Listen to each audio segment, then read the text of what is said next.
जय श्री कृष्ण आप सभी को। श्री कृष्ण जी कहते हैं, मन को शांत करना आसान नहीं है क्योंकि उसका स्वभाव ही है भटकना। पर सुनो, जब तू भीतर की आवाज सुनने लगेगा, बाहर का शोर अपने आप छोटा हो जाएगा। कभी कभी मन को काबू में करने के लिए लड़ना नहीं पड़ता, बस उसे थका देना पड़ता है, सही कर्म करके सही दिशा में लगाकर।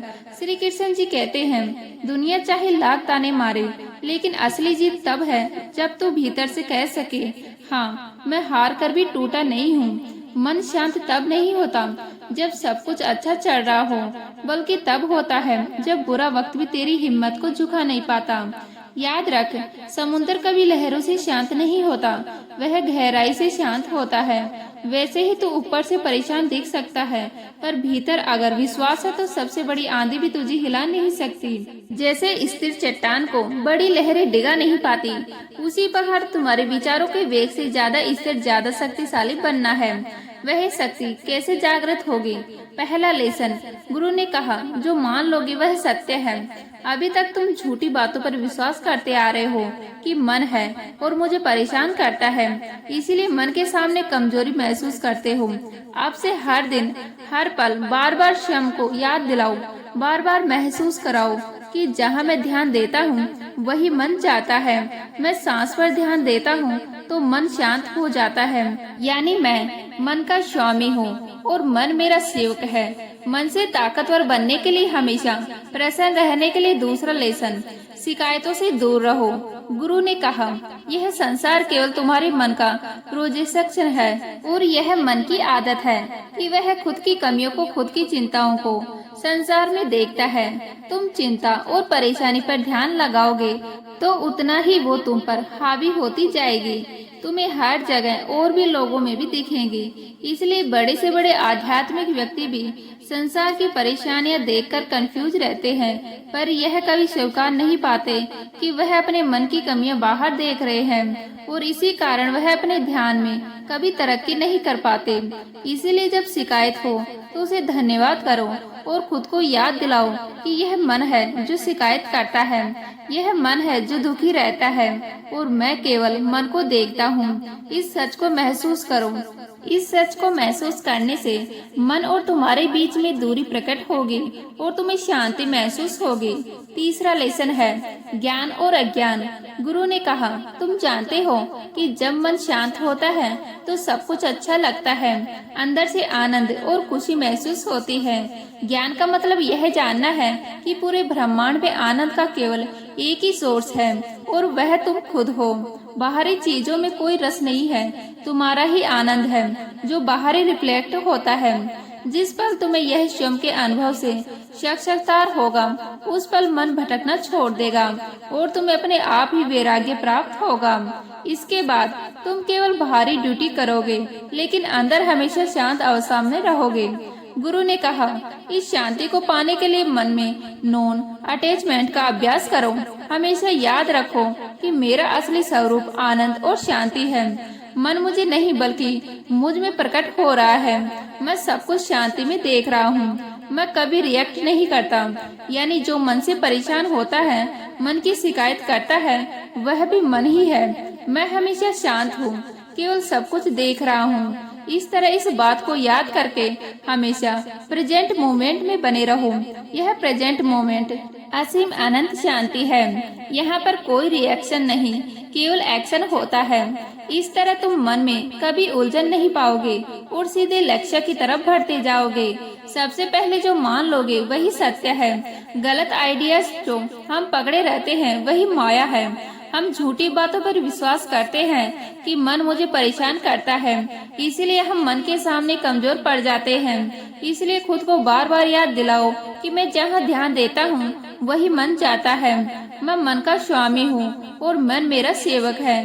तो दूसरी बात, शिकायतों से दूर रहो। संसार हमारे मन का प्रोजेक्शन है। यह मन की आदत है कि वह अपनी कमियों और कंफ्यूज को संसार में देखता है। तीसरी बात, मन के प्रति नॉन अटैचमेंट। खुद को यह बार बार याद दिलाओ और अपने अनुभव से महसूस करो कि मेरा असली स्वरूप आनंद और शांति है। मन मुझे नहीं, मुझ में प्रकट हो रहा है। मैं सब कुछ शांति से देख रहा हूँ। मैं कभी रिएक्ट नहीं करता, यानी जो मन से परेशान होता है, मन की शिकायत करता है, वह भी मन ही है। मैं हमेशा शांत हूँ, सब कुछ देख रहा हूँ। इस प्रकार मन के प्रति नॉन अटैचमेंट या वैराग्य विकसित होता है और हमको वो शांति महसूस होती है जहाँ पर एक्शन है, रिएक्शन नहीं। हम लोग एक बार में फोकस गहरा करने की उम्मीद करते हैं, इसलिए परेशान होते हैं। अगर हमें सच में ध्यान या फोकस गहरा करना है तो हमें मेडिटेशन को समझना होगा, जिससे हम यह समझ पाएंगे कि जब मन फोकस करना शुरू करता है तो हर स्टेज में क्या दिक्कतें आती हैं और आप इन्हें अभ्यास से कैसे पार हो सकते हो। गुरु ने कहा, ठीक है, तुम काम करते समय काम के अलावा कुछ और नहीं सोचोगे। दूसरी शर्त है, मुझे इस बारे में कोई सवाल नहीं करोगे। कुछ पूछना होगा तो मैं तुमसे आकर पूछूंगा। गुरुजी ने एक विचित्र बात थी, वे हर किसी को अलग अलग तरह से शिक्षा देते हैं। किसी को अकेले में ध्यान करने के लिए कहते, तो किसी को मौन रहने के लिए, किसी को एक ही किताब पर बार बार पढ़ने के लिए कहते, तो किसी को एक ही काम बार बार करने के लिए कहते। एक दिन एक चरवाहा गुरु के पास आया और बोला, गुरुजी, मैं ध्यान सीखना चाहता हूँ और जीवन का सत्य जानना चाहता हूँ। गुरु ने मुस्कुराते हुए कहा, बेटा, ध्यान और इसका तरीका समझना बड़ा सूक्ष्म विषय है। तेज और स्थिर मन वाले ही ऐसा कर सकते हैं। उस लड़के ने कहा, गुरुजी, आप ठीक कहते हैं, मैं अनपढ़ हूँ, दुनिया नहीं जानता, सही गलत भी ज्यादा नहीं समझता, पर मन से असंतुष्ट हूँ। यह मेरा मन नहीं मानता, इसलिए मेरे अंदर ध्यान सीखने की और मन को जीतने की तीव्र इच्छा है। गुरु ने कहा, अगर तुम सच में जानना चाहते हो तो तुम्हें सब कुछ दांव पर लगाना होगा। गुरु गंभीर हो गए और बोले, एक बात याद रखना बच्चे, जीवन लगा भी दिया तो भी इस बात का कोई भरोसा नहीं कि तुम्हें इस जीवन में ज्ञान हो ही जाएगा। नौजवान थोड़ा हिचकिचाया, फिर उसने कहा, गुरुजी, मैं वापस लौटने के लिए नहीं आया था। आप जो कहेंगे वही मेरे लिए पत्थर की लकीर है, मैं आपकी हर बात मानूंगा। गुरु ने कहा, ठीक है, एक काम करो, इस आश्रम में 1000 शिष्य हैं। यहाँ हर दिन भोजन की सामग्री में दूध लगता है। आज से मवेशियों को पालने से लेकर दूध निकालने तक सारी जिम्मेदारी तुम्हारी है, लेकिन मेरी 2 शर्तें हैं। पहली शर्त, कुछ और नहीं सोचोगे काम करते समय। जो तुम काम कर रहे हो उस काम के अलावा तुम कुछ और नहीं सोचोगे। दूसरी शर्त, दोबारा मेरे पास मत आना और किसी सवाल का जवाब मत पूछना। आखिर में गुरु ने कहा, जब समय आएगा तब मैं ही तुम्हारे पास आऊंगा। लड़के को आश्चर्य हुआ, पर भोलेपन में उसने दोनों शर्त स्वीकार कर ली और काम करने लगा।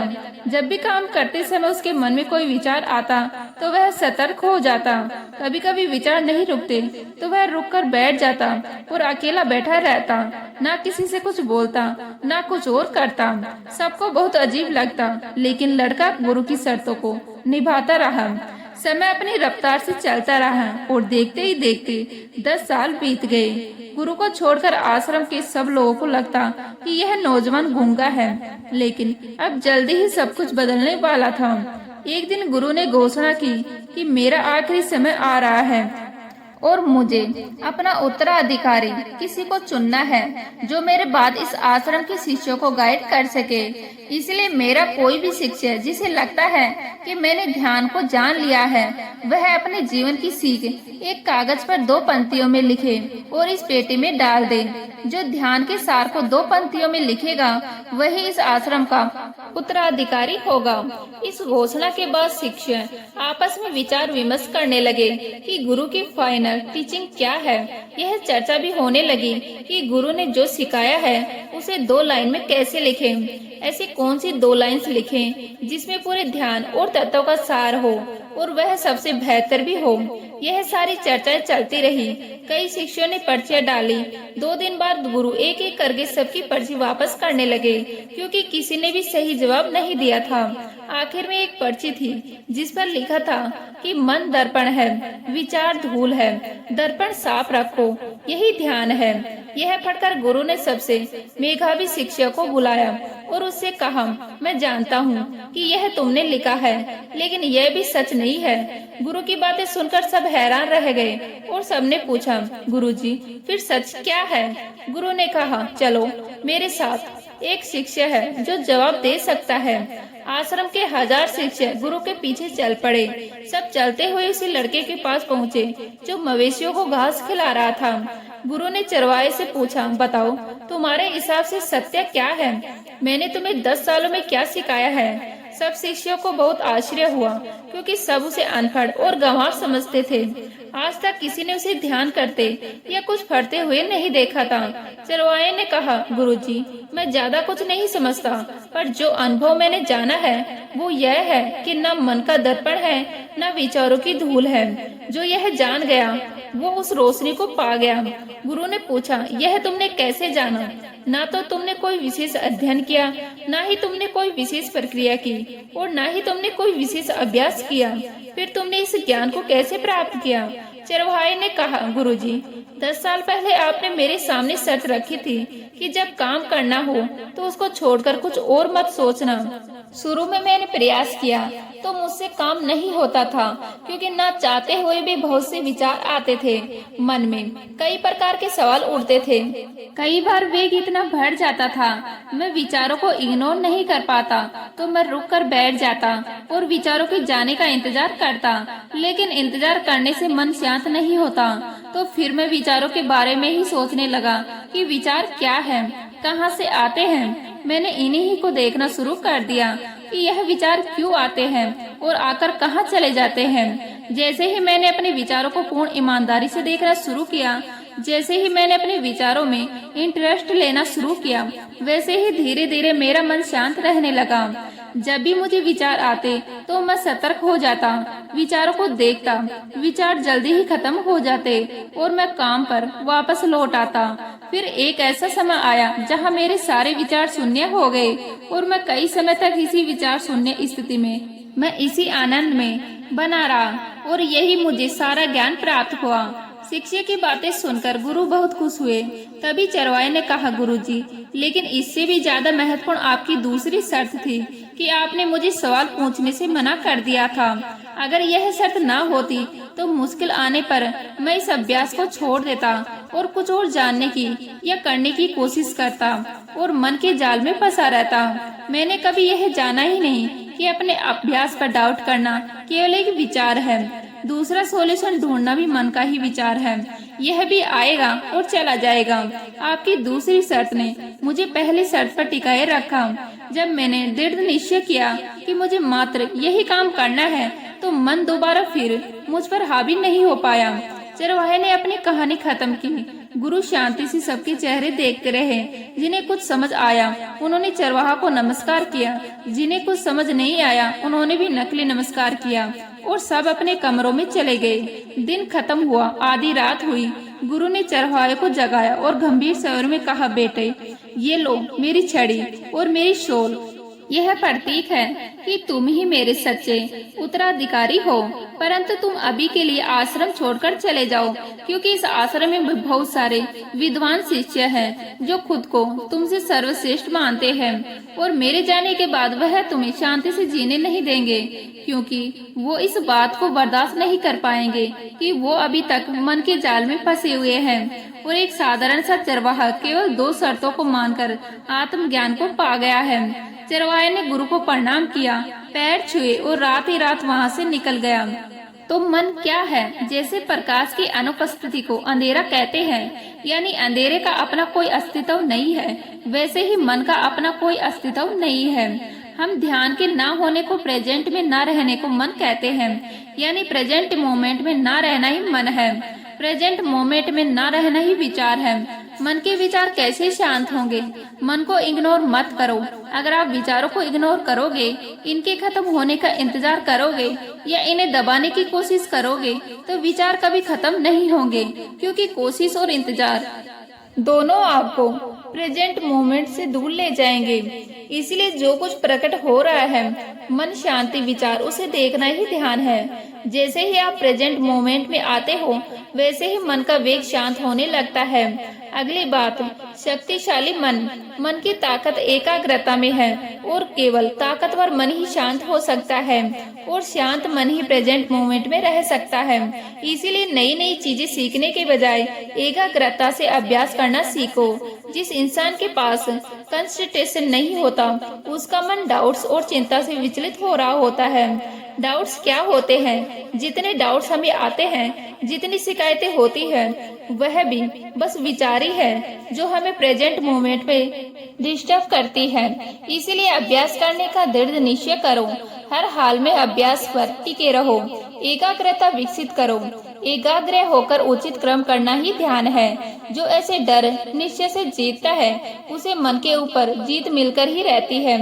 एक राजा को सजावट का विशिष्ट सामान रखने के लिए एक शानदार अलमारी की जरूरत थी। उसने कई बड़ी और हुनरमंद कारपेंटर से अलमारी बनवाई, लेकिन किसी का काम राजा को पसंद नहीं आया। मुसीबत यह थी कि राजा गुस्से के लिए बदनाम था। अगर अलमारी पसंद न आती तो वह कलाकारों को सजा सुना देता था। एक बार राजा ने आश्रम से एक कलाकार को बुलावा भेजा। वो अपनी अद्भुत कला के लिए दूर दूर तक प्रसिद्ध था। वो कीलों और अन्य चीजों का इस्तेमाल किए बिना लकड़ी के टुकड़ों को जोड़कर फर्नीचर या घर बनाता था। उस कलाकार को खबर मिली तो वो अगले ही दिन राजा के दरबार पहुंचा। राजा ने उससे कहा, मैं अपने राज्य दरबार में रखने के लिए विशेष अलमारी बनवाना चाहता हूँ, ताकि अलमारी में कीमती सामान रख सकूं, जहाँ महल में आने वाली राजसी मेहमान इन सामान को देख सके। यह सामान बहुत ही खास और खूबसूरत है, इसीलिए अलमारी भी ऐसी ही निराली होनी चाहिए, जिसकी अद्भुत कला पहले कभी किसी ने ना देखी हो। कलाकारों ने थोड़ा सोचने के बाद कहा, ठीक है, मैं आपके लिए अलमारी बना दूंगा, पर एक समस्या है। मैं अगले 5 दिनों के लिए व्यस्त हूँ। 5 दिन बाद मैं आपके लिए अलमारी बनाना शुरू कर दूंगा। पूरे दरबार में सन्नाटा छा गया, क्योंकि सब राजा के गुस्से को जानते थे। आज तक किसी ने राजा को इंतजार करने को नहीं कहा था। उस कलाकार का जवाब सुनकर राजा ने सोचा, इसको ऐसा क्या जरूरी काम है जो यह मेरा आदेश टाल रहा है। राजा ने सोचा, ठीक है, पहले इससे अलमारी बनवाता हूँ, बाद में इसे देखता हूँ। राजा ने उस कलाकार को जाने दिया, फिर तत्काल उसके पीछे एक गुप्तचर भी भेज दिया, ताकि पता चल सके कि वह 5 दिनों तक कौन सा जरूरी काम करने वाला था। पहले दिन राजा के गुप्तचर ने देखा कि कलाकार आश्रम में बिना कुछ किए शांति से ध्यान में बैठा है। दूसरे दिन से लेकर 5वें दिन तक उसका यही हाल था। वो पूरे दिन शांति से एक जगह आंख बंद किए बैठा रहता। गुप्तचर ने राजा को सारी बात बताई तो राजा का क्रोध और बढ़ गया, लेकिन वो यह सोचकर शांत रहा कि अभी सजा दूंगा तो सबकी सहानुभूति कलाकार के साथ रहेगी। 5 दिन बाद वो कलाकार राजा के पास गया और जरूरी सामान लेकर अलमारी बनाने में जुट गया और दिन रात एक करके 10 दिन का काम केवल 3 दिन में पूरा कर दिया। जब उसने अलमारी राजा के सामने प्रस्तुत की तो राजा समेत सभी लोग अलमारी देखते रह गए। ऐसी अलमारी अभी तक किसी ने नहीं बनाई थी। बनावट और डिजाइन अद्भुत थी, नक्काशी जटिल और आकर्षित थी। बिना किसी जोड़ के यह अलमारी सालों साल चलने वाली थी। अलमारी को देखकर राजा का गुस्सा छूमंतर हो गया।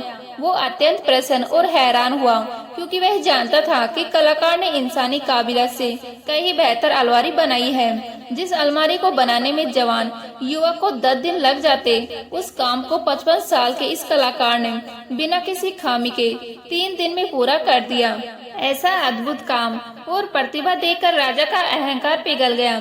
राजा ने उससे कहा कि आपने अकल्प कार्य किया है, जिसकी प्रशंसा शब्दों में संभव नहीं है, लेकिन मेरे मन में एक सवाल है कि आप काम शुरू करने से पहले 5 दिन खाली क्यों बैठे रहे? इसका रहस्य मुझे बताइए। उस कलाकार ने उत्तर दिया, राजन, आपको ऐसा क्यों लगता है कि मैंने 5 दिन कुछ नहीं किया? अभी आप जो अलमारी देख रहे हैं, यह उन 5 दिनों के ध्यान का ही परिणाम है। उसने आगे कहा, पहला दिन मैंने मन से असफलता और डर के विचारों को त्यागने में लगाया, क्योंकि मैं जानता था अगर आप मेरे कार्य से खुश नहीं हुए तो मुझे जेल हो सकती है। मैं जानता था कि अगर डर लेस मात्र भी मन में रहा तो अलमारी में कुछ न कुछ कमी जरूर छूट जाएगी। इसीलिए मैं पहले दिन बिना रिएक्ट किए भय के विचारों को देखता रहा जब तक कि वह शांत नहीं हो गई। दूसरे दिन मेरे मन में आने वाले कमजोरी के विचारों को खत्म किया। मेरे अंदर राजा के लिए अद्भुत अलमारी बनाने का कौशल नहीं है। मैं इन सभी डाउट्स को तब तक देखता रहा जब तक मैं इनसे अलग नहीं हो गया। तीसरे दिन मैंने मन से कीर्ति और पुरस्कार की आशाओं और इच्छाओं को जाने दिया। मैं अलमारी बनाकर राजा से विशेष इनाम प्राप्त करूंगा, मेरा नाम और कीर्ति होगी। मैंने इन सब विचारों को जाने दिया और केवल शांति में बैठा रहा। कलाकार ने कहा, मैंने चौथा दिन अभिमान को छोड़ने में बिताया ताकि जब मैं सफल हो जाऊं और लोग मेरी प्रशंसा करें तो अहंकार मुझ पर हावी ना हो पाए। मैंने पांचवा दिन मन से इस अलमारी का स्पष्ट चित्र बनाया और अपने काम को लेकर विश्वास पैदा किया कि राजा को अलमारी जरूर पसंद आएगी। मन में यह चित्र बनाने में पांचवा दिन निकल गया और इस तरह मैंने अपने मन से उन सारे विचारों को उठाया जो लक्ष्य पाने में बाधा बनते हैं। परिणाम स्वरूप अलमारी कुछ ही समय में बनकर तैयार हो गई। सबसे पहला लेसन, मन 4 तरह की बातें करता है। अगर सफल नहीं हुए तो क्या होगा? मैं सफलता के लायक नहीं हूँ। सफल होऊंगा तो प्रसिद्धि मिलेगी, मेरा नाम होगा। और चौथा, सफलता का अहंकार। यह सब मैंने ही किया है। मन की इन 4 तरह की बातों के चलते हम प्रेजेंट में नहीं रह पाते, अपनी शक्ति छीन करते रहते हैं, जिस कारण मन और उसके विचार हम पर हावी हो जाते हैं। दूसरा लेसन, डर का झूठ। मन अंदर ही अंदर हम सबसे बोलता है, तुम तैयार नहीं हो, तुम काबिल नहीं हो। यह बात हम सबको अपना पूर्ण योगदान, पूर्ण शक्ति लगाने नहीं देती। इसीलिए जिस पल तुम डर को जीतोगे उसी पल सफलता तुम्हारी हो जाएगी। विचार केवल विचार है, वास्तविकता नहीं। कलाकार ने देखा कि अगर मैं अलमारी नहीं बना पाया तो राजा सजा भी दे सकता है। इस विचार के प्रकट होने से मन में, शरीर में डर महसूस होता है। फिर उस कलाकार ने स्वीकार किया कि यह डर केवल एक विचार है और विचार केवल अंदाजा है, सच्चाई नहीं। सच्चाई यह है कि मैं इन विचारों को आते जाते देख रहा हूँ। फिर वह तब तक शांत में बैठा रहा जब तक आने जाने वाले डर के विचारों से मन की शांति को कोई फर्क नहीं पड़ा। जब कलाकार ने मन से विचलित होना बंद किया तो डर भी जड़ समेत नष्ट हो गया। अगला लेसन है, फोकस ऑन एंड विच। जैसा आप सोचते हो वैसा आप बन जाते हो। जैसी आप कल्पना करते हो वैसा ही काम करते हो। जब मन में लक्ष्य स्पष्ट होता है और डर या अन्य विचार नहीं होते तो सफलता निश्चित प्राप्त होती है। इसलिए मन में सतत लक्ष्य का स्पष्ट चित्र देखो। सफल लोगों की खासियत होती है कि वह दर्द और उसकी नेगेटिविटी को खुद पर हावी नहीं होने देते। मन की सब कुछ है, आप जो सोचते हैं वही बनते हैं। इसलिए आपका सबसे बड़ा दुश्मन भी आपको उतना नुकसान नहीं पहुंचा सकता जितना आपके अनियंत्रित विचार आपका अहित कर सकते हैं। विचार से लेकर भाग्य तक अपने अंदर ध्यान से देखें। हमारे अंदर चल रहे विचार ही शब्द बनते हैं और शब्द कर्म के रूप में प्रकट होते हैं। बार बार दोहराने पर कर्म वर्ताव में बदलता है और समय के साथ वर्ताव चरित्र में परिणत हो जाता है और चरित्र ही भाग्य में बदलता है। इसलिए विचारों के प्रति अलर्ट रहना अति आवश्यक है। दूसरी बात, कमजोरी हमेशा छोटे विचार से शुरू होती है। अगर इस बीज को यही नष्ट न किया जाए तो छोटा सा विचार जल्दी बड़ा झाड़ बनकर बुद्धि को भी ढक लेता है। सही इरादा विकसित करें। कई बार हमारे मुंह से कुछ गलत बात निकल जाती है तो काफी देर तक दुख होता है। कभी गलती होती है तो मन काफी समय तक अफसोस से भरा रहता है। इस भारीपन और दुख से बचने के लिए सही इरादे यानी राइट इंटेंशन का होना जरूरी है। तो उम्मीद करती हूँ आज की वीडियो आपको अच्छी लगी होगी। अच्छी लगी तो लाइक करें, शेयर करें, नए हैं तो प्लीज सब्सक्राइब कर लीजिएगा। मिलते हैं इसी तरह की नई वीडियो के साथ, तब तक के लिए जय हिंद, जय भारत, जय श्री राम।